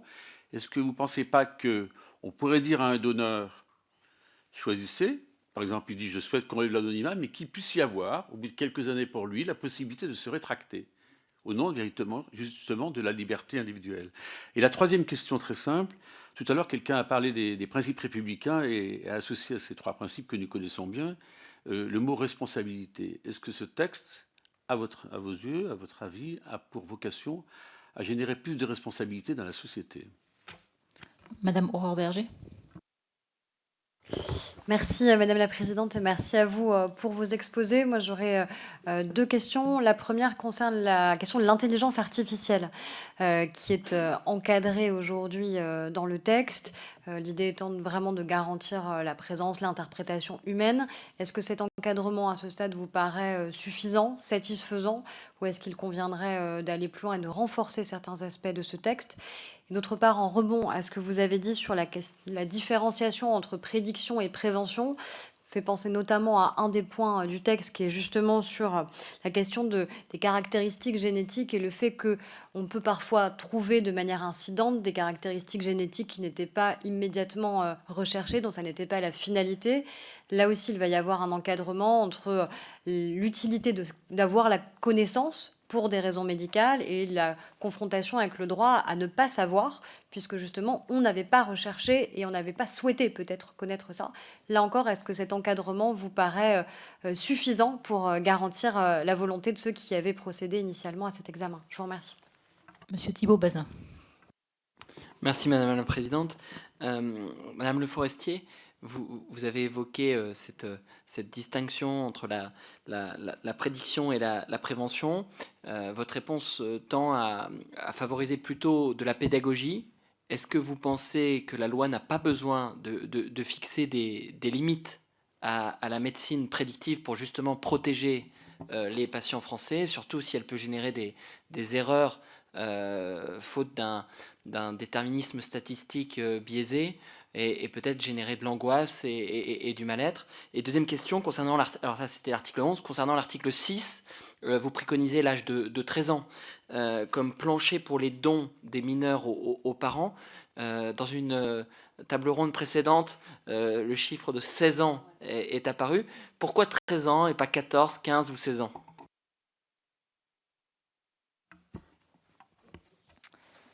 Donc, effectivement, c'était ce qui est ressorti de notre commission bioéthique, 13 ans, et j'ai mis 13 ans par exemple. Donc, effectivement, on peut tout à fait discuter, est-ce que c'est 15 ans, est-ce que c'est 16 ans? Bon, on a des jeunes de plus en plus précoces, donc peut-être qu'il faudra éventuellement demander aussi à nos pédopsychiatres de nous aider pour essayer de donner un curseur sur cette décision. En ce qui concerne je me suis probablement pas bien expliqué, je pense que la prédiction est un faux ami. Je pense que nous pouvons faire de la prévention sans passer forcément par de la prédiction. Il nous faut dire à nos citoyens que, encore une fois, nous ne sommes pas qu'un patrimoine génétique. Nous sommes une histoire, nous sommes un environnement, nous sommes une accessibilité à des réseaux, etc. etc. Donc, je pense que vouloir, comme il a été dit tout à l'heure, légiférer sur tout, on ne peut pas.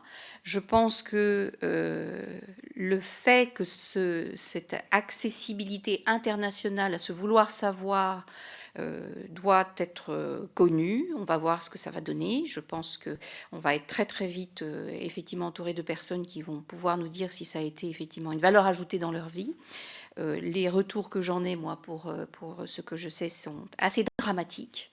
Donc là, je pense que si ça nous échappe, il ne nous échappera pas d'avoir fait un beau travail comme celui-ci et qui passe effectivement par un éclaircissement, comme quoi nous protégeons de ce qui pourrait être finalement très violent, parce que c'est effectivement, là on touche de la violence. Si vous me permettez, je voudrais juste dire quelque chose qui me paraissait important, que je n'ai pas eu le temps tout à l'heure de vous dire, et je suis sûre que quelqu'un nous poserait la question, sur l'enregistrement de l'activité cérébrale. Je pense que vous n'êtes pas naïf, et vous devez le savoir, que dans les congrès, notamment les congrès de neurosciences, tout un chacun peut s'inscrire et participer donc à des congrès de neurosciences, et notamment des congrès de neurosciences qui étudient les comportements, l'imagerie fonctionnelle. Et depuis des années, 10 ans, 15 ans, voire 20 ans, nous avons des spécialistes du marketing qui s'inscrivent à nos congrès et qui ont donc parfaitement compris comment on pouvait éventuellement modifier le libre arbitre, semble-t-il, décisionnel. Et ça, c'est très important à le savoir, c'est libre. Tout le monde peut venir à nos congrès, et donc notamment des spécialistes des manipulations du choix. Il y a aussi quelque chose qui nous a un petit peu ennuyé sur l'article 12, c'est que vous retenez que si l'imagerie fonctionnelle devenait fiable, elle pourrait être mise entre les mains des juges, à des fins judiciaires. Là, nous demandons à ce que ça soit un peu clarifié, parce que ça nous paraît vraiment dangereux. Nous rappelons que l'intimité de nos pensées reste le dernier lieu de notre liberté individuelle. Et ça, c'était un point que je voulais vous soumettre, et j'avais oublié de vous le dire tout à l'heure. Merci. Deux remarques. La première sur l'état civil. Alors, je ne sais pas si ça va répondre à votre question, mais nous nous sommes interrogés sur les déclarations de Madame le garde des Sceaux, ministre de la Justice, qui a annoncé récemment que la dénomination portée sur l'acte de naissance des enfants nés dans le cadre de l'assistance médicale à la procréation ou de la procréation médicale assistée, comme on voudra finalement, sera mère et mère. Ça nous paraît poser bien plus de problèmes que ça n'en règle, parce que cette formulation, elle peut se concevoir peut-être au plan administratif, mais elle n'a strictement aucun sens au plan scientifique, parce qu'un enfant, ça reste le fruit évidemment d'union d'un gamète masculin venant d'un père et d'un gamète féminin venant d'une mère. Alors le père dans un couple ou pas, la mère venant du couple ou pas, mais en tout cas d'un père et d'une mère. Et la dénomination mère et mère, même si la garde des Sceaux a dit il y aura dans le premier la mère qui, et la deuxième mère sera la mère que, tout ça, ça nous paraît vraiment manquer de vraisemblance, parfaitement malencontreux, parce que ça pourrait laisser entendre qu'un enfant pourrait être conçu par l'union de deux ovocytes, et qu'évidemment, ça pose un problème éthique et phylogénique, ou phylogénétique, comme on voudra, qui paraît absent totalement des décisions de Madame la garde des Sceaux, par ailleurs parfaitement respectable, ça va de soi. Donc l'appellation mère et mère, pour cette question d'état civil, nous paraît poser problème. Sur l'intelligence artificielle, c'est l'occasion de soulever une autre question qui agite les congrès sur ce sujet, auquel je participe pour ma part très activement. Aujourd'hui, il existe des programmes, des logiciels, commerciaux ou pas, qui sont capables de lire 360 pages de revues scientifiques dans des langues diverses à la seconde. Nous avons beau, mes collègues, confrères ici présents, lire beaucoup, lire souvent, lire vite, on est incapable de lire le centième, le millième de ça. Et donc c'est clair que certaines machines peuvent accéder à des éléments de conclusion, et on sait que dans la lecture de certains tracés, d'électrocardiogrammes, d'électroencéphalogrammes, d'imagerie médicale, la machine peut faire mieux que les tout meilleurs experts. Très bien. Mais si la machine conclut, après avoir lu, qu'il convient d'adopter telle solution, et que le médecin, le professionnel de santé, dirons-nous, fort d'une certaine expérience de 10, 15, 20, 30 ans, dit « Non, moi je ne vois pas les choses comme ça, je fais autrement », et que les choses se passent mal pour le patient, et qu'on vienne chercher la responsabilité. Comment ne dirait-on pas, sauf si la loi a prévu autrement, aux professionnels de santé, mais enfin, la machine qui a compilé des milliers de pages du savoir mondial sur le sujet avait dit qu'il faut faire blanc, et vous avez choisi de faire noir, vous avez eu tort. Donc la question de la responsabilité et du partage, qui a été soulevée dans l'une des questions, liberté, égalité, fraternité, responsabilité, elle se trouve posée là aussi pour le professionnel de santé, et partant, il importe que le législateur ait prévu les voies et moyens par lesquels ce problème du partage de responsabilité, qui arbitrera entre un algorithme bien fichu et 40 années d'expérience. Monsieur Abran. Oui, sur cette question de l'intelligence artificielle, entre guillemets, parce qu'après, on peut qualifier de beaucoup de manières. Je relève que la question de la responsabilité du praticien avait été envisagée par le rapport d'information que j'évoquais tout à l'heure, puisque c'était la proposition numéro 42, préciser qu'une faute ne peut être établie du seul fait que le praticien n'aurait pas suivi les recommandations d'un algorithme, quand bien même celle-ci se révélerait exacte. Et ça n'a pas été retenu dans la loi, à l'instar des 13 propositions sur les 60 qui ont été formulées. Et en effet, les 3 dispositions de l'article 11 du projet de loi me paraissent un petit peu minces sur ce sujet.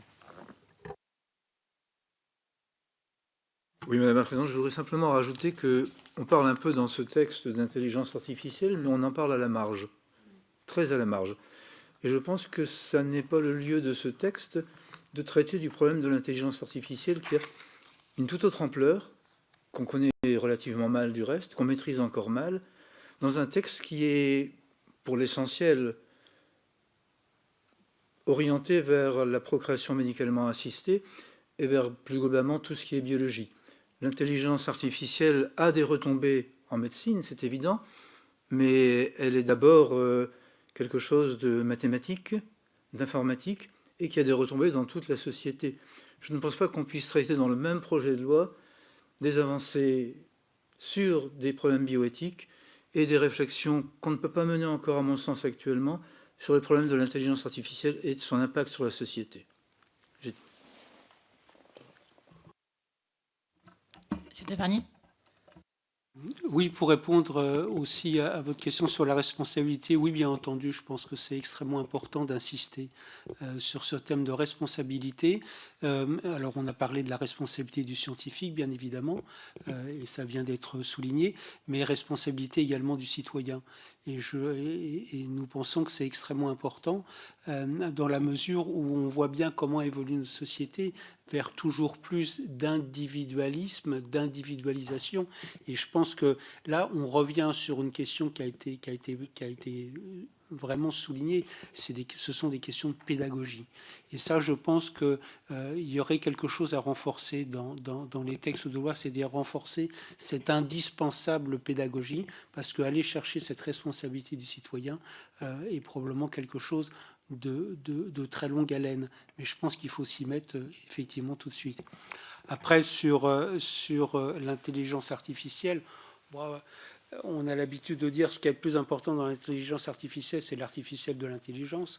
Bon, c'est un peu facile, mais cette intelligence artificielle, même si effectivement c'est un très vaste débat et on voit bien que ce qui a beaucoup suscité les débats, et on voit d'ailleurs dans les résultats des débats citoyens qu'a compilé le CCNE, c'est essentiellement l'assistance médicale à la procréation et la fin de vie. Mais cette intelligence artificielle est extrêmement importante pour nous parce que il y a un risque énorme pour l'autonomie du citoyen et il y a un risque énorme à l'intimité, à la préservation de l'intimité. Je pense que cette intelligence artificielle pose la problématique des données, de la conservation des données, et évidemment, ça soulève des problèmes qui sont extrêmement importants, je pense, à débattre. Merci. Monsieur Marie-Lotion. Merci Madame la Présidente. Mesdames, Messieurs, merci pour vos interventions. Aujourd'hui, nous évoquons PMA pour toutes, tests génétiques, médecine préventive, utilisation de cellules souches, dons d'organes, etc. Je crois que dans votre réflexion philosophique et humaniste, il n'y a pour vous aucune limite à la recherche de la vérité. Mais ne pensez-vous pas que dans l'élaboration d'une loi de bioéthique, le législateur ne doit pas observer des règles et des limites infranchissables? Je pense notamment à deux débats.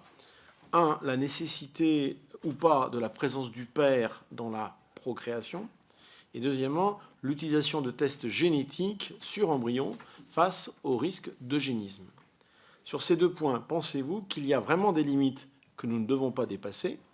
Et si oui, comment exercer le contrôle nécessaire? Je vous remercie. Monsieur Brahim Amouche. Oui, merci Madame la Présidente. Je voudrais revenir un peu sur ce... D'abord, merci pour vos propos à la fois d'humanisme en responsabilité et en solidarité. Et par rapport à cette question d'humanisme, on célèbre un peu partout en France les 500 ans de la mort de Léonard de Vinci, donc qui a vécu dans cette période de la Renaissance. Est-ce que vous diriez que nous sommes actuellement dans une période de renaissance quelque part, sans faire de référence à la dernière campagne européenne, mais en tous les cas, est-ce que avec l'ensemble des données que nous avons aujourd'hui, l'explosion, je dirais, des connaissances, l'information nombreuse et variée qui tous les jours sont dans les médias, qu'on n'a plus le temps de tout lire, tout le temps de plus regarder, les professionnels le savent. Aujourd'hui, un médecin, lorsqu'il valide son mémoire et sa thèse, eh bien, a de grandes difficultés aujourd'hui à très vite à se mettre à la page. Donc cette intelligence artificielle dont vous avez soulevé les dangers, mais également toutes les possibilités, faut-il y mettre un peu plus de main humaine, c'est-à-dire d'esprit humain, puisque quelque part c'est une forme de prolonger cette capacité à humaniser les choses, ou est-ce que ces lois de bioéthique que nous révisons tous les 5 ans vont apparaître beaucoup plus très vite dépassées? D'ailleurs, tout à l'heure, nous recevions un responsable de culte qui disait qu'en réalité, dès que ça sort d'ici, c'est déjà périmé. Est-ce que nous sommes toujours derrière, pas devant, nous suivons? Est-ce que ces lois de bioéthique sont les filles de leur temps, donc quelque part en retard? Voilà, je voudrais avoir votre avis sur cet humanisme, peut-être à réinventer par rapport à ce qui se faisait il y a 500 ans. On voit bien l'évolution, mais l'espoir est là. Et comment vous voyez? Et puis il y a la question du consentement face à toute l'information. Et peut-être cela m'interpelle, me questionne, puisque nous savons que le consentement doit être, notamment en médecine, basé sur une information claire, loyale, appropriée. C'est l'article 36 du Code de déontologie. Aujourd'hui, avec l'ensemble des informations, comment donner cette information claire, loyale, appropriée, tout en sachant que le consentement sera d'autant plus fragilisé si l'information n'est pas claire, loyale et appropriée. Merci à vous. Oui, je voudrais essayer de répondre partiellement aux interrogations qui ont été faites. C'était du reste, pour répondre à la première question, le sens de la note conclusive que nous vous remettrons tout à l'heure, qui faisait référence justement un certain nombre d'interrogations que l'on pourrait qualifier de philosophiques, car les obédiences maçonniques, par définition, s'intègrent dans une réflexion philosophique. Elles pratiquent une initiation, mais l'initiation n'est qu'une des facettes des initiations philosophiques. Je pense qu'il faut s'en tenir à quelques invariants culturels qui nous viennent de la Renaissance et du siècle des Lumières. L'invariant culturel fondamental, c'est que toute recherche scientifique est légitime, toute recherche technique est légitime, mais l'application d'une recherche scientifique et l'application d'un résultat technique n'est pas forcément légitime parce que ça peut être en opposition aux valeurs éthiques fondamentales. C'est-à-dire qu'une technique qui marche bien, dans l'absolu, peut être condamnable éthiquement parce que là, cela ne correspond pas aux invariants culturels qui sont dans notre société. Et quand je dis notre société, je parle des sociétés occidentales, européanisées. Peut-être que pour d'autres sociétés, les problèmes se posent de manière un peu différente. Je pense particulièrement à ce qu'on a pu voir en Chine, où le clonage humain, par exemple, semblait une possibilité qui pouvait survenir. Dans notre esprit, le clonage est un interdit absolu. C'est la raison pour laquelle nous avons fait référence au fait d'appeler mère et mère quelque chose qui est techniquement possible, car il est techniquement possible de faire un enfant avec uniquement des XX.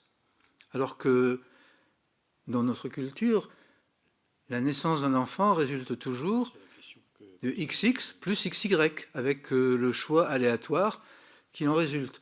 Mais il est tout à fait possible de faire techniquement un enfant à partir de 2X.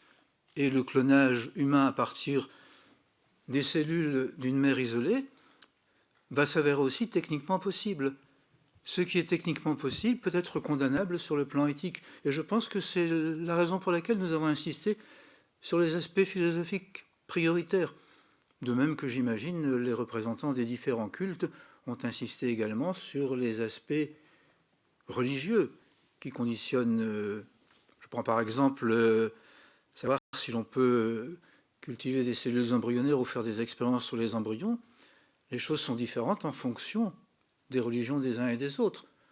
Il me semble que ce n'est pas ma tradition, mais dans la religion chrétienne, l'embryon est définitivement fixé dès la fusion du spermatozoïde et de l'ovocyte.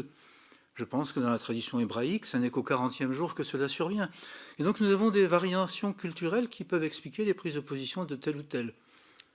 En ce qui nous concerne, nous pensons qu'avant toute modification législative technique importante, il faut forcément avoir une réflexion philosophique préalable. Et c'est la raison pour laquelle, une fois l'application de la loi mise en place, nous pensons également qu'il faut pouvoir en surveiller l'application pratique, les dérives bien évidemment, mais également pouvoir s'approprier les difficultés que provoque une nouvelle législation. Oui, un mot sur un sujet qui a été abordé dans les questions par rapport à l'intelligence artificielle et à ce qui restera de nos carrières. Vous avez possiblement lu ce qu'ont écrit sur ce sujet deux chirurgiens, Laurent Alexandre, qui est chirurgien urologue, et un autre urologue qui est Guy Valencien, qui s'intéresse beaucoup à ces sujets et qui les connaissent fort bien. Guy Valencien, à qui on doit beaucoup de contributions sur le domaine de l'intelligence artificielle et sur la réflexion, dit « Les médecins, en tout cas les spécialistes, disparaîtront possiblement dans les prochaines décennies parce que, comme ça a été évoqué tout à l'heure, les machines feront tel ou tel acte, liront telle ou telle image, plus vite et mieux. » Alors, ce n'est pas tout à fait vrai, naturellement, c'est une caricature. Mais en tout cas, leur rôle sera largement remplacé, une partie de leur activité sera remplacée par les machines. Sauf qu'une machine ne sait pas rassurer. Une machine ne sait pas avoir cette empathie. Une machine ne sait pas, c'était la question, je crois, que posait M. Marie Le Sian, une machine ne sait pas lire la détresse dans les yeux d'un patient et apporter une réponse appropriée à ce patient. Si par hasard la machine sait le faire, ça ne serait que parce qu'on l'aurait programmé pour le faire, et non pas une réaction spontanée qui viendrait de sa conscience et de ses valeurs, pour la raison très simple qu'une machine, si sophistiquée soit-elle, n'a pas intrinsèquement de valeur. elle ne peut être porteuse que de celle qu'on lui aura implantée, c'est-à-dire un modèle répétitif, décliné de manière subtile, décliné à l'infini, mais rien de ce qui ressemble à notre spontanéité, à notre spiritualité, qu'elle soit religieuse ou qu'elle ne soit pas. Et c'est pourquoi vous avez, et ça peut en surprendre quelques-uns, entendu une forme globalement d'unanimité dans les points de vue que les uns et les autres on peut développer, parce que même si notre sensibilité se nourrit à des sources différentes, en fait nous exprimons globalement la même préoccupation, c'est bien placer l'homme, l'humain, l'homme qui est dans 51% des cas une femme, au centre de nos préoccupations. Et la conscience, qui est également dans la question posée, au centre du débat. Et il ne faudrait pas que dans un texte technique, cette dimension humaine, plus que philosophique, cette dimension humaine, qu'on appelle humanisme, mais le terme vaut que ce qu'il vaut, disparaisse des textes. Et il nous semble que là, vous avez un devoir de garder cette dimension de conscience au-delà de la régulation technique qui, par ailleurs, vous incombe, puisqu'il faut bien que vous l'encadriez par les textes.